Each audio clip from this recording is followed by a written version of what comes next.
As a child, the question, "What do you want to be when you grow up?" stopped flustering me early on into elementary school. While my fellow classmates still fumbled, naming the occupations of their favorite characters, or their parents, or if they were particularly bold, be the new president. But I already knew what I was going to be: an artist. After all, I developed an affinity for it, creamed under the praise that it gave me from my parents and peers alike. So, that's what I did. I studied to become an artist throughout middle school, high school. I submitted competitions, drew in my free time, and even became a freelance artist. However, about 2 years ago, I made a sudden change that astounded everyone who ever knew me. After all, why all of a sudden, after all my life studying to be an artist, would I become an elementary school teacher? Well, join me as I explain my journey through this thought process, the importance of early child education, and what it takes to become a certified teacher in California.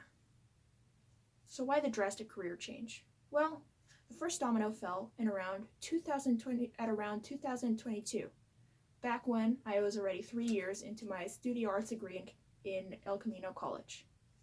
I was, in fact, about to transfer that year, and excitedly, I continued on with vigor for onto my next classes. Yet, I discovered a pain in my drawing hand. Tendinitis, my doctor said. This devastated me. I couldn't take that many breaks from art. After all, I still had art classes and commissions to take. In fact, the only break I could take was from my own art, which devastated me. Art was a passion of mine for all of my life, and it got me through so much. Could I really turn it into something that I could only use as a job, where people would tell me what to draw and give me deadlines, and I could never express myself through ideas, my own ideas? No, I decided something had to change. So what I did was change majors. The first major I changed to was computer science. However, I was more out of practicality, as I wanted the financial stability and ability to work from home. However, any interest in that petered out after about a year. And in fact, what sparked my new interest was at my very first non-freelance job, where I became an instructional assistant for a middle school. I learned that I liked working with kids, that their curiosity and honesty inspired me, and their energy was infectious. And I could still add a little bit of art into my job. I could draw for them, or I could draw with them, or I could decorate my classroom, and at the end of the day, could return home and draw for myself. So, with that in mind, I made the final change to my career and my degree, and became an education major. So outside of my own interest in the field, childhood education is so vital for everyone's life. Every adult remembers at least a little bit of their elementary school, usually something that they still reference to this day, whether it's the alphabet song, to find the order of the letters, a neat little math trick that helps them count better, or even a teacher whose smile lit up the classroom every time they entered it.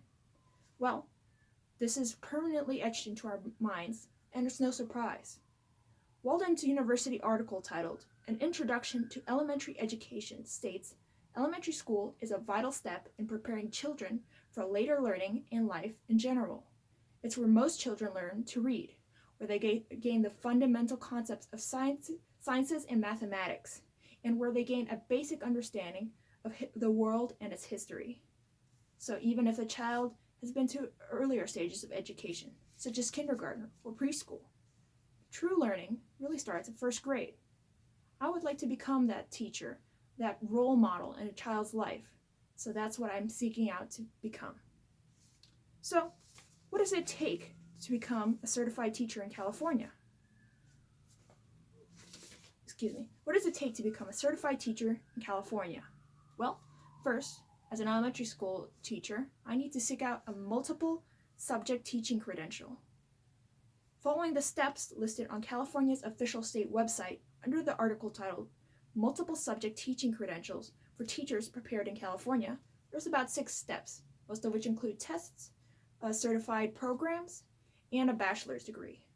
Even after that, I still have more to do, as the School of Education and Psychology's What Are the Steps to Becoming a Teacher in California lists 600 hours, or about an entire school year's worth of student teaching, which includes unpaid help and shadowing teachers in an official classroom where you learn to eventually become your own teacher.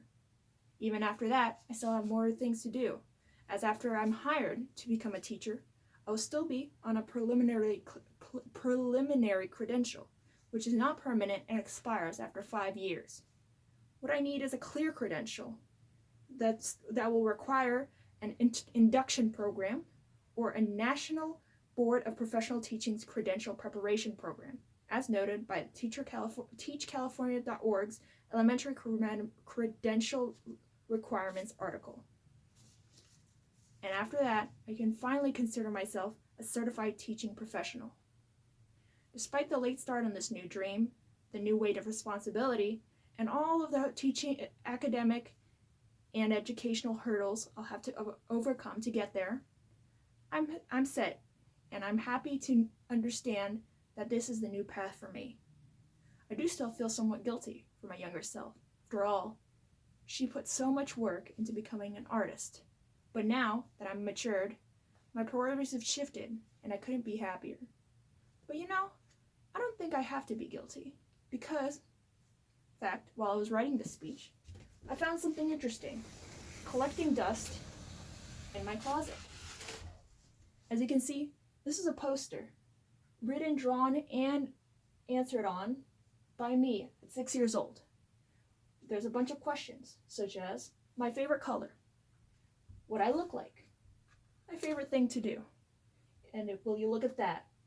Under the question, when I grow up, I want to be, I've written a teacher. Now, I don't quite remember this, so this must have been early on into my life. But I think it's kind of poetic that even back then, I had a little dream that I'm now achieving, even after it's been long forgotten.